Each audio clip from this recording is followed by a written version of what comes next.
আচ্ছা, আপনার কি কখনো এমন মনে হয়েছে যে একটা সময় ছিল যখন সবাই আপনাকে খুব সম্মান করত? আত্মীয় পরিজন, বন্ধু বান্ধব কিংবা প্রতিবেশীদের প্রায় প্রত্যেকের কাছেই খুব মূল্যবান ছিলেন আপনি, আর যে কারণে নিজেদের নানান অনুষ্ঠানে আপনাকে সবাই আমন্ত্রণ জানাতো। কিন্তু বর্তমানে সময়ের সঙ্গে সঙ্গে আপনার সেই গুরুত্ব হ্রাস পেয়েছে। এখন প্রতিবেশীরা শুধুমাত্র আপনার সঙ্গে সামনাসামনি দেখা হলে তবেই হয়তো দুটো কথা জিজ্ঞাসা করে। তা না হলে আপনার বা আপনার পরিবারের কোনো পরিস্থিতিরই কেউ কোনো খোঁজ রাখে না। এমন পরিস্থিতি যদি সত্যিই আপনার জীবনের সঙ্গে ঘটে থাকে, তাহলে আজ এই ভিডিওটা একটুও স্কিপ না করে সম্পূর্ণটা দেখার অনুরোধ রইল।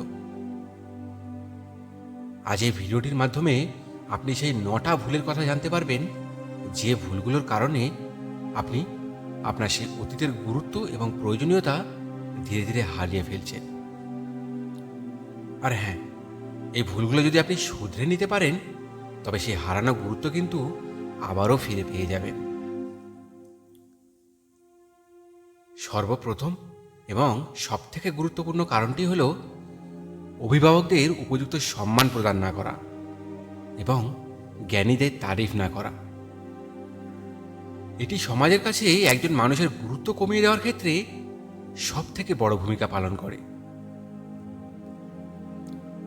যদি আপনি অন্যদের সম্মান করেন, তবেই তো অন্যরা আপনাকে সম্মান করবে।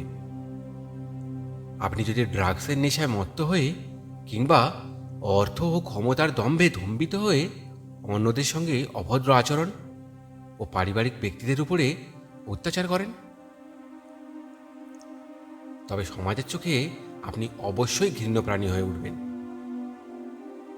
যার ফলে একদিন সম্মান বলে আর কিছু থাকবে না আপনার। তাই নিজের গুরুত্ব যদি সমাজের কাছে সারা জীবন বজায় রাখতে চান, তাহলে অন্যদের সম্মান করতে শিখুন। দ্বিতীয় কারণটি হলো খুব সহজেই অন্যের উপর ভরসা বা বিশ্বাস করা। আমাদের মধ্যে এমন অনেকেই আছেন যারা কথোপকথনের সময় নিজেদের পারিবারিক সুখ দুঃখের কথাগুলোর সঙ্গে সঙ্গে গোপন কথাগুলো খুব সহজে অন্যদেরকে বিশ্বাস করে বলে ফেলেন, যার ফলস্বরূপ আপনি যদি সুখে থাকেন, এতে অপরের হিংসাত্মক মনোভাব সৃষ্টি হয়, আর আপনি যদি দুঃখে থাকেন, তাহলে তাদের কাছে হাসির পাত্র হয়ে ওঠেন। তারা আপনার কাছ থেকে আপনার দুর্বলতাগুলো জেনে গিয়ে লোকসমাজে আপনার নিন্দা করতে শুরু করে দেয়, আর এর ফলে ধীরে ধীরে সমাজের বুকে আপনার সম্মান কমতে থাকে। একটা কথা মাথায় রাখবেন, মানুষ হচ্ছে কাঁকড়ার জাত। একটা কাঁকড়াকে উপরে উঠতে দেখলে বাকি কাঁকড়াগুলো যেমন তার ঠ্যাং ধরে নিচের দিকে টানতে থাকে, ঠিক তেমনি মনুষ্য সমাজও একজন মানুষকে উন্নতি করতে দেখলে তার দুর্বল জায়গাগুলো ধরে তাকে নিচের দিকে টেনে নামানোর চেষ্টা করে। তাই এবার থেকে কোনো কথা বলার সময় কাকে বলছেন এবং কেন বলছেন, আর সেটা তাকে বললে কোনো লাভ হবে কি না, এই বিষয়গুলো অবশ্যই চিন্তা করে কথা বলবেন।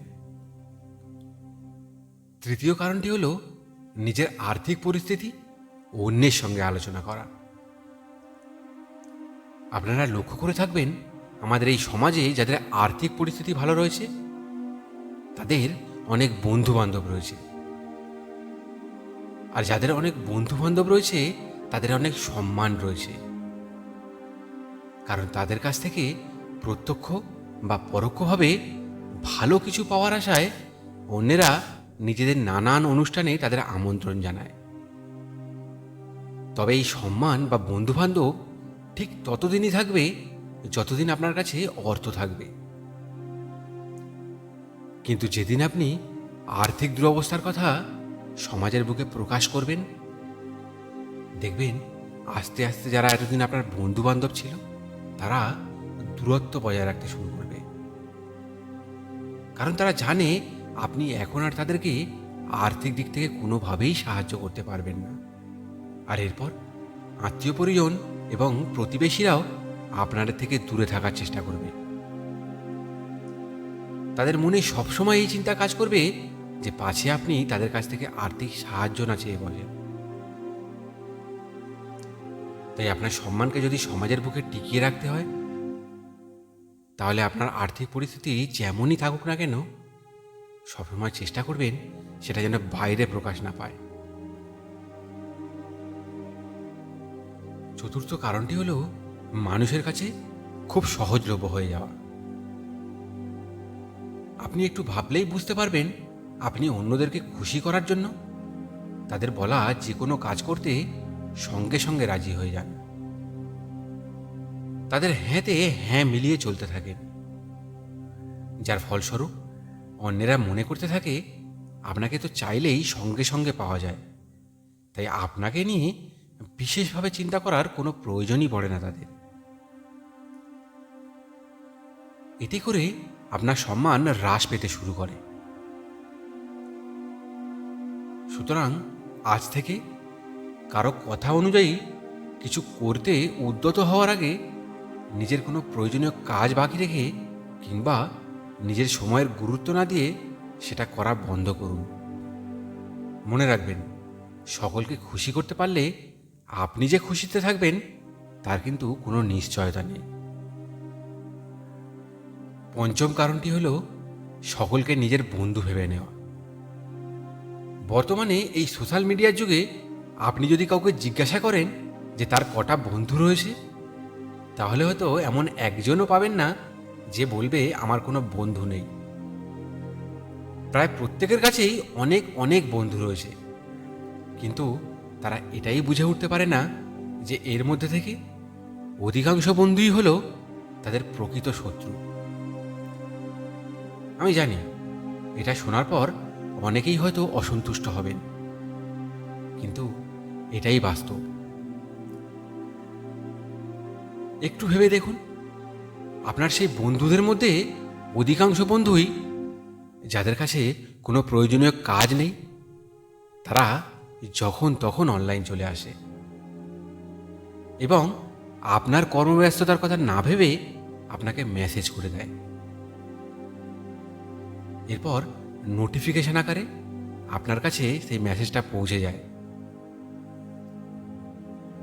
আর তারপর আপনি যদি তৎক্ষণাৎ সব কাজকর্ম ছেড়ে সে কি বলছে সেটা জানার জন্য অনলাইনে প্রবেশ করেন, তাহলে কথোপকথনে ব্যস্ত হয়ে কখন যে ঘন্টার পর ঘন্টা সময় পেরিয়ে যাবে তা আপনার হিসাবেই থাকবে না, যার ফলে আপনার বাকি প্রয়োজনীয় কাজগুলো অসম্পূর্ণই থেকে যাবে।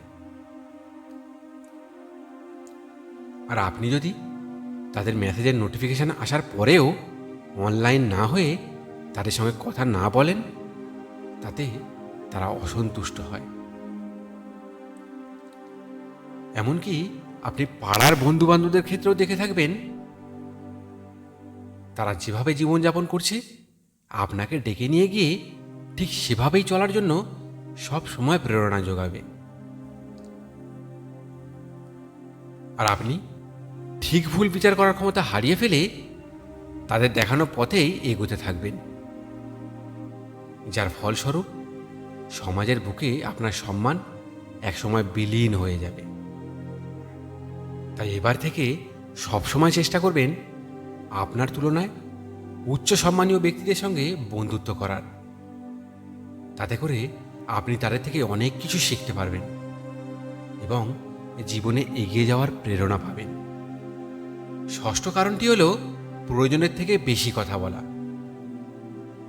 আপনি যদি প্রয়োজনের তুলনায় বেশি কথা বলেন, তাহলে অন্যদের কাছে আপনার কথার গুরুত্ব ধীরে ধীরে হ্রাস পায়,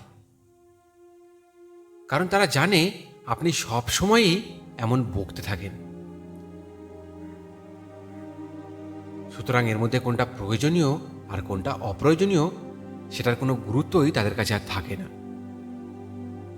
যার ফলস্বরূপ আপনার সম্মান তাদের কাছে ধীরে ধীরে কমতে থাকে। তাই কথা ততটাই বলুন যতটা বলার প্রয়োজন রয়েছে, আর তখনই বলুন যখন আপনার কথা শোনার মতো কারো ইচ্ছে রয়েছে। কথা কখন, কিভাবে আর কতটুকু বলতে হয় সে নিয়ে আমি পূর্বেই একটি ভিডিও বানিয়েছি। আপনি চাইলে উপরের আই বাটনে ক্লিক করে সেই ভিডিওটা দেখে নিতে পারেন। সপ্তম কারণটি হলো নিজেকে সম্মান না করা। অন্যদের খুশি করতে গিয়ে আমরা অনেকেই নিজেদের প্রয়োজনীয়তার গুরুত্ব না দিয়ে দৈনন্দিন তালিকাভুক্ত করা কর্মসূচিগুলোকে অসম্পূর্ণই ফেলে রেখে দিই। নিজেদের ভালো লাগা মন্দ লাগাগুলো নিয়ে অতিরিক্ত না ভেবে অন্যের ভালো লাগাগুলো পূরণ করতে ব্যস্ত হয়ে যাই। একটা সময় তো নিজেদের মধ্যে থাকা গুণগুলোরও কদর করতে ভুলে যাই, যার ফলস্বরূপ অন্যেরা আমাদের ব্যবহার করে জীবনে উন্নতি লাভ করলেও আমরা কিন্তু সেই পেছনেই পড়ে থাকি। আপনারা আশা করি সকলেই জানেন, পেছনের সারিতে পড়ে থাকা লোককে এই সমাজ গুরুত্ব দেয় না। তাই আজ থেকে নিজের মধ্যে থাকা গুণগুলোকে সম্মান করতে শিখুন। নিজের প্রয়োজনীয় কর্মগুলোকে আগে সম্পন্ন করুন। এরপর যদি হাতে অবশিষ্ট সময় বাঁচে তবেই অন্যকে খুশি করার চেষ্টা করুন। তবে হ্যাঁ, অন্যকে খুশি করতে গিয়ে নিজের ভালো লাগা এবং মন্দ লাগাগুলোকে কখনোই অবহেলা করবেন না। অষ্টম কারণটি হলো যার তার সঙ্গে তর্কে জড়িয়ে পড়া। একটু ভেবে বলুন তো, আমাদের মধ্যে এমন একজনও কি রয়েছেন যে কোনো একটা আড্ডায় বসেছেন, অথচ সেখানে উপস্থিত কারো মুখ থেকে ভুল কিছু শোনার পর তর্ক না করে চুপ থেকেছেন? না, হয়তো কেউই নেই। কিন্তু আপনারা হয়তো জানেন না, এই তর্ক করার ফলে তর্কের সময় আপনার মুখ থেকে এমন সব শব্দ বা গোপন কথা বেরিয়ে আসে যেগুলো আপনাকে বাকিদের কাছে অসহ্যকর করে তোলে, যার ফলস্বরূপ ধীরে ধীরে অন্যদের কাছে আপনার সম্মান হ্রাস পেতে থাকে। তাই অনেক মানুষের মধ্যে থাকাকালীন সবসময় চেষ্টা করবেন তর্কে না জড়ানো। আর যদি একান্তই তর্কে জড়িয়ে পড়েন তাহলে আগে অবশ্যই দেখে নেবেন যার সঙ্গে আপনি তর্ক করছেন সেই মানুষটা আপনার সঙ্গে তর্ক করার উপযুক্ত কিনা, অর্থাৎ সেই মানুষটার জ্ঞান বা শিক্ষা দীক্ষা আপনার সমতুল্য বা আপনার থেকে উচ্চ স্তরের কিনা। কারণ মূর্খ লোকের সঙ্গে তর্কে জেতা আর হাতিকে জাঙ্গিয়া পরানো দুটোই সমান। নবম এবং শেষ কারণটি হলো সময়ের সঠিক ব্যবহার না করা। আপনি হয়তো জানেন না, সময় এমন একটা সম্পদ যার মূল্য বিশ্বের সব থেকে দামি জিনিসের থেকেও বেশি। তাই এই সমাজ তাদেরকেই কদর করে যারা সময়ের সঠিক ব্যবহার করে এবং নিজের জীবনকে উন্নতির পথে এগিয়ে নিয়ে যাওয়ার সর্বোত্তম চেষ্টা করে। যে মানুষরা কোনো কার্য না করে সারাদিন বাড়িতে বসে থাকে কিংবা নেশাগ্রস্ত হয়ে রাস্তায় পড়ে থাকে, সমাজের কোনো মানুষই তাকে সম্মান প্রদান করবে না। তাই যতদিন পর্যন্ত বেঁচে থাকবেন সময়কে সঠিকভাবে ব্যবহার করার চেষ্টা করুন। আর সময়কে কিভাবে ব্যবহার করতে হয় তা নিয়ে আমি পূর্বেই একটি ভিডিও বানিয়েছি। আপনি চাইলে উপরের আই বাটনে ক্লিক করে সেই ভিডিওটা দেখে নিতে পারেন। সবশেষে একটাই আবেদন করব, আমার এই ভিডিওটা দেখে যদি একটু উপকৃত হয়েছেন বলে মনে হয় তাহলে আমার এই চ্যানেলটা দয়া করে সাবস্ক্রাইব করে নেবেন আর পাশে থাকা ঘন্টাটা অবশ্যই বাজিয়ে দেবেন, যাতে আমার পরবর্তী ভিডিওগুলোর নোটিফিকেশন সবার আগে আপনার কাছে পৌঁছে যায়। ধন্যবাদ, ভালো থাকবেন।